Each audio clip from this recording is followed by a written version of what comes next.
You can usually spot them before they say a word. Not by tears, but by the exact opposite. The joke that lands a little too fast. The calm that shows up a little too early. The way their shoulders stay loose in moments that make everyone else tense up. A slammed door, a harsh tone, a last-minute crisis, a phone buzzing after midnight, and somehow they're the steadiest person in the room. But look closer. That steadiness comes with a body that never learned to stand down. Light sleep, a jaw that clenches in traffic, a stomach that tightens, a pulse that jumps at small changes in someone's voice. And that is what makes it so incredibly easy to miss. We assume the most wounded person will look shattered. Sometimes they look funny, sometimes they just look useful. So, no, it is not that chaos doesn't touch them. It is that their nervous system got trained in rough weather. After enough nights bracing for impact, ordinary turbulence stops looking ordinary. So now they catch absolutely everything. The half-second pause before someone says they are fine. A smile that shows teeth, but not relief. The way a fork hits a plate, a little harder than usual. It feels like never fully putting your body down. Like scanning the emotional weather before you even take off your coat. You become the person who notices the text message that is 2 words, shorter than usual. The person who hears sure and immediately starts checking tone and punctuation, checking the timing and looking for possible resentment. You can tell when someone is disappointed before they admit it. You can tell where a room is tired, irritated, ashamed, or brittle. Heavy silence, punishing silence, the silence that means someone is done with you. The silence that means you should fix this now before it gets worse. So while other people are resting, you are interpreting. While they enjoy the evening, you are triangulating expressions and shoulders, tracking their breath, volume, and footsteps in the hallway. Your body is in the restaurant, but part of your mind is still standing watch. And yes, sometimes this turns into tenderness and deep empathy, and almost embarrassing gratitude for small, good things. A sunset, a soft voice, one safe person who actually means what they say. But that exact same sensitivity also has teeth. It means calm can feel suspicious, and peace can feel temporary. One tiny change in atmosphere hits your chest before your brain. You don't always panic in the big crisis. Sometimes you're eerily calm there.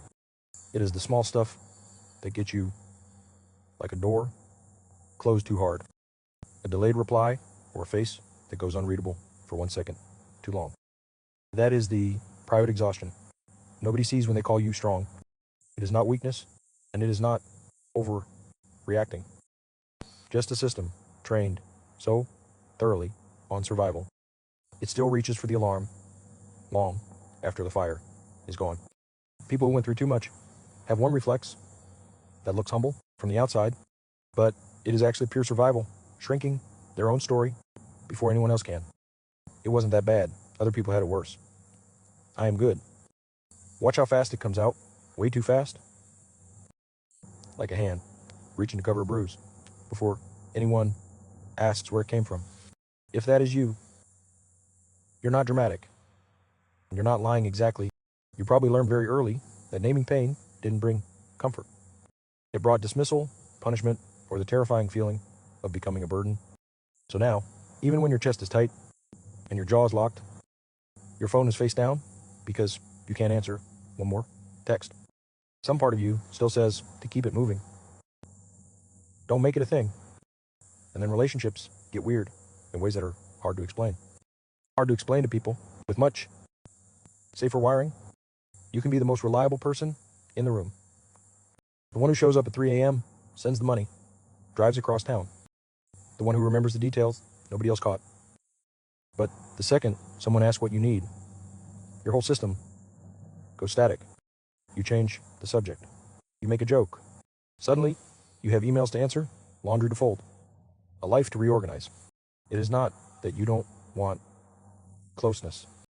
It is that closeness once came with invoices attached. Attention cost something. Independence cost something.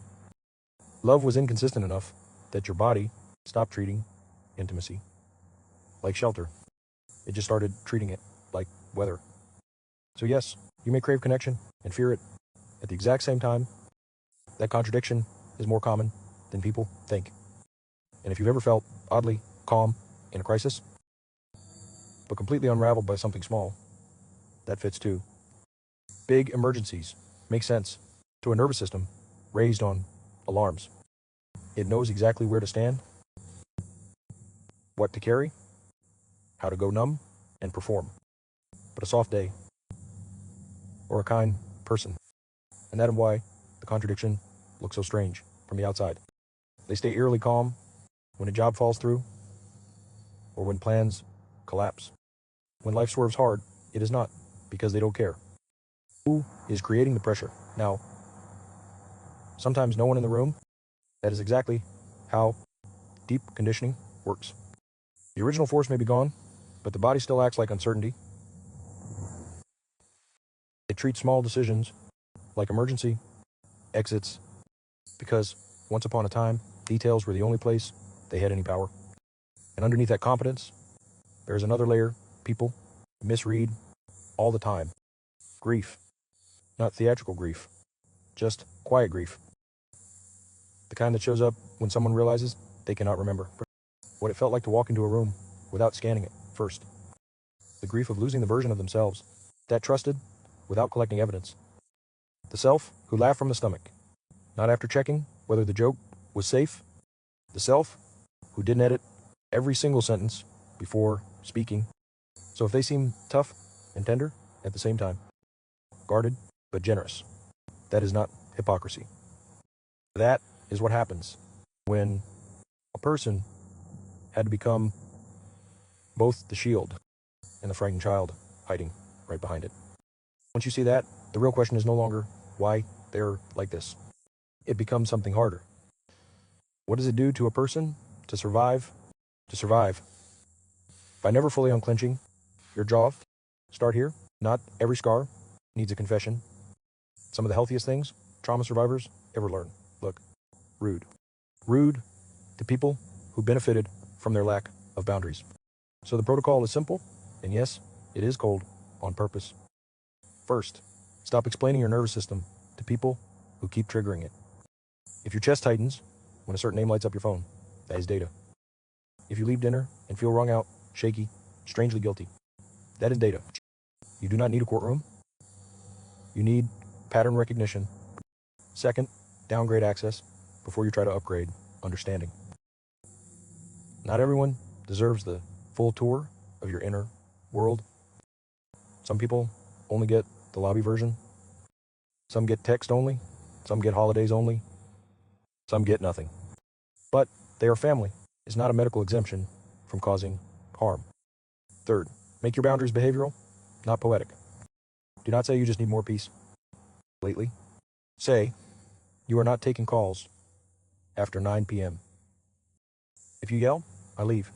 If you mock me, this conversation ends. I won't discuss my body, my money, or my relationship with you. Clear rules are not cruelty.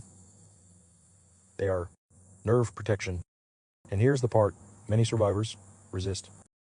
Your body may panic. When you finally protect it, you might feel mean, dramatic, or ungrateful. That doesn't mean the boundary is wrong. It means your system was trained to confuse access with safety. Confusing compliance with love and self-erasure with connection. Real healing is not becoming endlessly open. It is becoming accurately selective. Peace is not a vibe.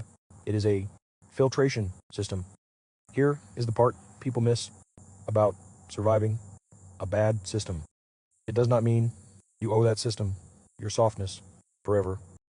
If you made it through by becoming sharp, private, and hard to fool, that is not a character flaw. That is evidence. And the promise is not that you turn back into who you were before. Because for a lot of people, that person is gone